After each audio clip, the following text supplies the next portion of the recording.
वडापावच्या गाडीवर मिळणारा हा कुरकुरीत आलू ब्रेड पॅटीस बघितलं की अगदी प्रत्येकाच्या तोंडाला नुसतं पाणी सुटतं। आज आपण गाडीवर मिळणारा मस्त गरमागरम वडापाव आणि कुरकुरीत आलू ब्रेड पॅटीस घरामध्ये कसं तयार करायचं त्याची रेसिपी बघणार आहोत। बऱ्याच जणांचे आलू ब्रेड पॅटीस तेलकट होतात, पारी थोडी घट्ट होते, खाताना घशाला टोटे लागतात किंवा खूप जास्त तेलकट होतात। आज आपण बघणार आहोत अतिशय कुरकुरीत गाडीवर मिळणारा आलू ब्रेड पॅटीस कमी साहित्यात अगदी झटपट कसा बनवायचा ते बघणार आहोत। रेसिपी नेहमीप्रमाणे भरपूर टिप्ससह तुमच्या सोबत मी शेअर केलेली आहे, म्हणून ती अगदी शेवटपर्यंत नक्की पहा। चला तर मग वेळ न घालवता रेसिपीला सुरुवात करूया। सगळ्यात पहिल्यांदा वडापाव असेल किंवा आलू ब्रेड पॅटीस असेल त्याची एक मस्त चटपटीत भाजी कशी बनवायची ते बघणार आहोत। त्यासाठी इथे आपण 4 मोठ्या आकाराचे आणि वजनी म्हणाल तर साधारणतः अर्धा किलो प्रमाणात उकडून सालं काढून आपण इथे बटाटे घेतलेले आहेत। जर लहान घेत असाल तर साधारणतः एक 8 ते 9 असतील आणि मोठे असतील तसे हे 4 ते 5 तुम्ही इथे घेऊ शकता। बटाटा वड्याच्या भाजीसाठी आपल्याला बटाटे हाताने मॅश करून घ्यायचे। बटाटा मॅश करत असताना अगदीच त्याचा लगदा किंवा अगदी बारीक न करता थोडे मोठ्या मोठ्या तुकड्यांमध्ये करून घेणार आहोत। जर बटाटे वडे किंवा आलू ब्रेड पॅटीस तुम्हाला सकाळी बनवायचं असेल तर रात्री बटाटे उकडून फ्रीज मध्ये ठेवले तरी सुद्धा चालू शकेल। म्हणजे असं केलं की यातलं सगळं पाणी कमी होतं आणि तुमचे बटाटे वडे कमी तेलकट होतात आणि छान चविष्ट तयार होतात। असं नक्की करून बघा, तुम्हाला नक्कीच लक्षात येईल। असे हे सगळे बटाटे आपण मॅश करून घेतलेले आहे। मिक्सरच्या भांड्यामध्ये वड्यांसाठी एक ठेचा बनवून घेणार आहोत। त्यासाठी एक 5-6 हिरव्या मिरच्या हाताने तुकडे करून घेणार आहोत। आता हिरवी मिरची आवडीनुसार कमी अधिक करू शकता। त्यासोबतच इथे आपण एक 12 ते 15 लसणाच्या पाकळ्या घेतलेल्या आहेत। अगदीच लहान घेत असाल तर एक 20 ते 25 घेऊ शकता। 2 इंच आल्याचे तुकडे घेतलेले आहेत। देठांसहित थोडीशी कोथिंबीर घेतलेली आहे। सोबतच एक मोठा चमचा आपण इथे धने घेतलेले आहेत। लहान असतील तर 2 चमचे घेऊ शकता। अर्धा चमचा जिरं घेतलेला आहे आणि अर्धा चमचा आपण इथे बडीशेप घेतलेली आहे। एक थेंबही पाण्याचा उपयोग न करता मिक्सरला आपण हे छान मोठ्या मोठ्या तुकड्यांमध्ये किंवा रफली आपण फिरवून घेणार आहोत। तुमच्याकडे जर खलबत्ता वगैरे असेल तर खलबत्त्यावर असं हे तुम्ही करून घेतलं तरी सुद्धा चालू शकेल। तसं हे मस्त आपण वडापावसाठी छान ठेचा करून घेतलेला आहे। ठेचा बाजूला ठेवून देणार आहोत। दुसरीकडे गॅसवर एक कढई गरम करत ठेवलेली आहे। कढई हलकीशी गरम झाली की फक्त चमचाभर आपण यामध्ये तेल घेतलेलं आहे। तेल खूप जास्त या भाजीला घालायचं नाही, त्याने भाजी तुमची तेलकट होऊ शकते। तेल छान कडकडीत गरम झालं की अगदी पाव चमचा मोहरी छान फुलू द्यायची आहे, नाही तर खाताना थोडीशी कचकच लागते। 8-10 कढीपत्त्याची पानं घातलेत आणि अगदी चिमूटभर किंवा अगदी 2 चिमूट आपण इथे हिंग घेतलेला आहे।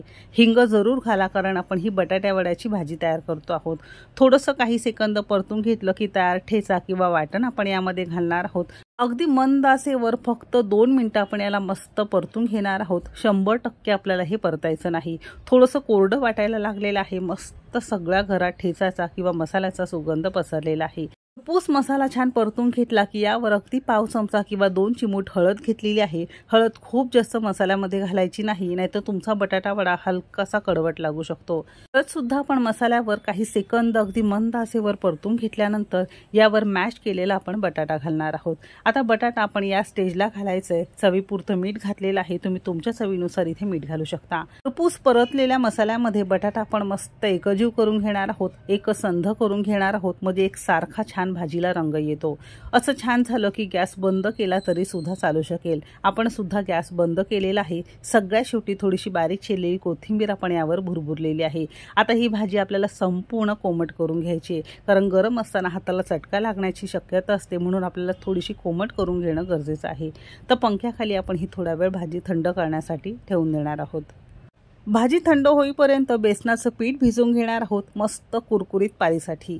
त्यासाठी एक भांडं घेतले, तुम्ही कोणतंही बाउल घेऊ शकता। त्यावर चाळण घ्यायची, तुम्ही पिठाची चाळण घेतली तरी सुद्धा चालू शकेल। मेजरिंग कपने 1.5 कप आणि वजनी म्हणाल तर साधारणतः एक 200 ग्राम प्रमाणात इथे आपण डाळीचं पीठ किंवा आपण चणा डाळीचं पीठ घेतलेलं आहे। आणि चाळून घेणं खूप जास्त गरजेचं असतं, कारण डाळीच्या पिठात खूप जास्त गुठळ्या असतात। अर्धा किलो बटाट्यासाठी 200 ग्राम बेसन पीठ डाळीचं पीठ अगदी परफेक्ट आहे। आणि इतक्या जिन्नसात साधारणतः एक 12 ते 15 बटाटे वडे आणि 20 ते 22 तुमचे आलू ब्रेड पॅटीस तयार होतात, असं याचं जनरली प्रमाण आहे। पीठ संपूर्ण चाळून घेतलं की चवीपुरतं मीठ घातलेलं आहे। सेम कपने 1 कप साधं साधं पाणी घेतलंय। सुरुवातीला अर्धा कप पाणी घातलेलं आहे। पाणी लागेल तसं थोडं थोडंच घालायचं आहे आणि हे पीठ आपल्याला भिजवून घ्यायचं आहे। आलू पॅटीसाठी पीठ कसं भिजवायचे सांगते। बटाट्या वड्यांचं पीठ कसं थोडंसं घट्टसर भिजवतो त्यापेक्षा थोडंसं पातळ करायचं आहे। जास्त घट्ट वाटते म्हणून पुन्हा थोडंसं पाणी घालणार आहोत। असंच करायचं कारण प्रत्येकाच्या बेसन पिठाची क्वालिटी थोडीशी वेगवेगळी असू शकते, म्हणून लागेल तसं थोडं थोडं पाणी घालून हे पीठ आपण छान भिजवून घेतलेलं आहे। बटाटा वड्याचं पीठ भिजवतो त्यापेक्षा थोडंसं आपण इथे पातळ केलं। असं केलं की तुमचे आलू ब्रेड पॅटीस कुरकुरीत होणार। जास्त थोडंसं बटाटा वड्यांसारखं घट्ट पीठ भिजवलं की थोडीशी पारी घट्ट होते किंवा थोडीशी जाडसर होते, जी खाताना घशाला टोटे लागतात। इतकं पीठ भिजवण्यासाठी साधारणतः 1 कप भर पाणी घेतलेलं होतं, त्यातलं फक्त पाऊण कप आपण इथे पाणी वापरलेलं आहे। इथे बटाट्याची भाजी सुद्धा हलकीशी कोमट झालेली आहे। आता बघू शकता ही भाजी अजिबात तुम्हाला कुठे तेलकट दिसत नसेल। अशी कमी तेलकट सुटसुटीत भाजी जर तुम्हाला हवी असेल तर एक तर तेल कमी वापरायचं आहे। बटाटे 5-6 तास आधीच तुम्हाला उकडून फ्रीजमध्ये ठेवायचं आहे, म्हणजे तुम्हाला ही छान कमी तेलकट सुटसुटीत बटाट्या वड्यांची भाजी तयार करता येईल। हाताला थोडंसं पाणी लावून घ्यायचं आणि मोठ्या लिंबाच्या आकाराएवढे आपण हे छोटे छोटे गोळे करून घेतलेले आहे आणि सेम पद्धतीने इथे आपण एक 5-6 असे गोळे करून घेतलेले आहेत। आता इतक्या जिन्नसात तुम्हाला काही पॅटीस दाखवणार आहे आणि काही बटाटे वडे दाखवणार आहे की गोळे करून सुद्धा भाजी भरपूर उरलेली आहे, तर याचे आपण नंतर पॅटीस करणार आहोत। आता इतक्याचे आपण करणार आहोत। आता आलू ब्रेड पॅटीस करण्यासाठी इथे आपण काही व्हाईट ब्रेड घेतलेले आहेत। तुम्हाला हवं असेल तर तुम्ही गव्हाच्या पिठाचे ब्राऊन ब्रेड घेतले तरी सुद्धा चालू शकेल, कोणतेही घेऊ शकता, तुमची चॉईस आहे। बनवण्याची पद्धत सेमच आहे। सगळ्यात पहिल्यांदा काय करायचं आहे, एक ब्रेड घ्यायचा आहे, त्यावर हा एक गोळा घ्यायचा आहे। असे गोळे करून ठेवले ना तर सारखं सारखं तुम्हाला भाजीमध्ये हात घालावा लागत नाही, हात सुद्धा तुमचा खराब होत नाही आणि संपूर्ण ब्रेडला असं हे छान पातळ आपण बटाट्याची भाजी लावून घेतलेली आहे। तुम्हाला हवं असेल तर यावर थोडीशी पुदिन्याची चटणी सुद्धा तुम्ही लावू शकता किंवा थोडंसं चीज वगैरे किसून घालू शकता। भाजी लावलेल्या ब्रेडवरच आपल्याला आणखीन एक ब्रेड लावायचा आहे आणि हाताने हलकंसं दाबून घ्यायचं आहे आणि त्रिकोणी या पद्धती तुम्हाला हा ब्रेड मधून चिरून घ्यायचा आहे। कापत असताना मध्ये असा हात ठेवला की अगदी छान तुमचं हे मस्त कापून तयार होतं।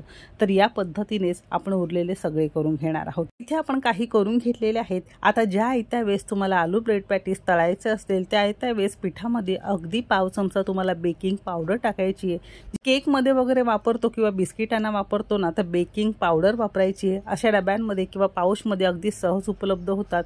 बेकिंग सोडा वापरला की जास्त तेलकट होतं, जास्त तेल शोषून घेतं किंवा खाताना सोड्याचा वास येतो, म्हणून बेकिंग पावडर आपल्याला इथे वापरायची आहे। जर नसेलच तर बेकिंग सोडाची मुठभर वापरला तरी सुद्धा चालू शकेल। जर तुम्हाला सोडा सुद्धा वापरायचं नसेल तर थोडंसं कडकडीत तेलाचं मोहन तुम्ही यामध्ये 2 चमचे वापरलं तरी सुद्धा चालू शकेल। एका बाजूला आपण तेल सुद्धा गरम करत ठेवलेलं आहे। इथे मस्त पीठ आपलं छान मिक्स करून झालेलं आहे। आता आपल्याला हे तेलामध्ये सोडायचं कसं ते सुद्धा बघणार आहोत। ते एक असं हे ब्रेड पॅटीस घेतले, खालची बाजू पिठामध्ये सुरुवातीला घोळून घेणार आहोत, म्हणजे हे पिठामध्ये फुटलं जात नाही आणि या पद्धतीने अगदी अलगद आपण हे छान तेलामध्ये घातलेलं आहे। तेल खूप जास्त कडकडीत गरम करायचं नाही, थोडंसं हलकंसं गरम आपल्याला तेल गरम करून घ्यायचं आहे, नाहीतर पटकन याची पारी काळपट होऊ शकते, रंग पटकन बदलतो। तर मध्यम आचेवर 1-2 मिनिटांसाठी एका बाजूने भाजून घेतल्यावर बाजू उलटून घ्यायची आहे। बघू शकता रंग खूप जास्त बदललेला नाही। आता हेच तेल तुम्ही जास्त कडकडीत जर गरम केलं असतं तर पटकन याचा रंग लालसर किंवा थोडासा काळपट होतो। असंच आपल्याला मध्यम आचेवर अधूनमधून थोडा गॅस मोठा करायचा आहे, तुम्ही तुमच्या आवश्यकतेनुसार असं हे वर खाली सारखं करत दोन्ही बाजूने साधारणतः 5-6 मिनिटं हलक्याशा गोल्डन रंगावर तळून घेणार आहोत।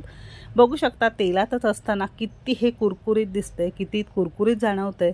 असं हे कुरकुरीत तुम्ही सुद्धा आलू पॅटीस नक्की करून बघा। घरामध्ये अगदी कमीत कमी साहित्यात भरपूर आलू पॅटीस तुम्ही तयार करू शकता। आता सणासुदीचे कार्यक्रम सुरू होतील, आता बाप्पा सुद्धा येणार आहे, तर पाहुण्यांसाठी असं हे ब्रेडला भाजी लावून तुम्ही असंच करून ठेवू शकता, पीठ भिजवू शकता, म्हणजे आयत्या वेळेस फक्त तळून तुम्ही पाहुण्यांना दिलं तरी अगदी पोटभरीचा हा पदार्थ आहे, तर नक्की करून बघा। आता एका या गोळ्याचे आपण बटाटे वडे सुद्धा तयार करणार आहोत। आता बटाट्या वड्यासाठी तसं पीठ हलकंसं आपल्याला घट्ट करून घ्यायचं, पण याच पिठामध्ये आपण हा वडा तयार करणार आहोत। एकदा बघूया तरी कसा होतोय। तुम्हाला जर हेच बटाटे वडे करायचे असतील तर पीठ थोडंसं तुम्हाला घट्ट भिजवायचं आहे। आपण याच पिठामध्ये हे मस्त वडे करून घेतलेले आहेत आणि हे सुद्धा वडे आपले मस्त झालेले आहेत। तसा हा मस्त गरमागरम कुरकुरीत बेत तुम्ही सुद्धा नक्की करून बघा। घरामध्ये कार्यक्रम वगैरे असेल तर पाहुण्यांसाठी अशी तयारी करून ठेवली की येत्या वेळेस तुम्हाला हे तळून देता येतील, तर नक्की करून पहा। एक आलू पॅटीस तुम्हाला मी इथे वाजवून दाखवते, तुम्ही ऐकू शकता किती कुरकुरीत झालेला आहे। मस्त बाहेरून कुरकुरीत, आतून छान बटाट्याच्या भाजीचा मसाला भरून एकदम खाण्यासाठी आलू पॅटीस तयार झालेला आहे। नुसतंच खाऊ शकता, टोमॅटो केचप बरोबर, हिरव्या चटणी बरोबर, वडापावच्या सुक्या लाल चटणी बरोबर सुद्धा छान लागतं। वडापावची सुकी लाल चटणी कशी बनवायची त्याची सुद्धा रेसिपी मी तुमच्यासोबत शेअर केलेली होती, हवी असेल तर लिंक खाली डिस्क्रिप्शनमध्ये देते आहे। वडा सुद्धा मस्त पातळ पारीचा आणि आतून छान झालेला आहे, तर नक्की करून बघा आणि कसं झाले कमेंट करून नक्की सांगा। रेसिपी आवडली असेल तर एक लाईक नक्की करा, चॅनेलवर नवीन असाल सबस्क्राईब करा। चला तर मग भेटू एक मस्त आणि जबरदस्त रेसिपी सोबत। तोपर्यंत मस्त खा आणि स्वस्त रहा।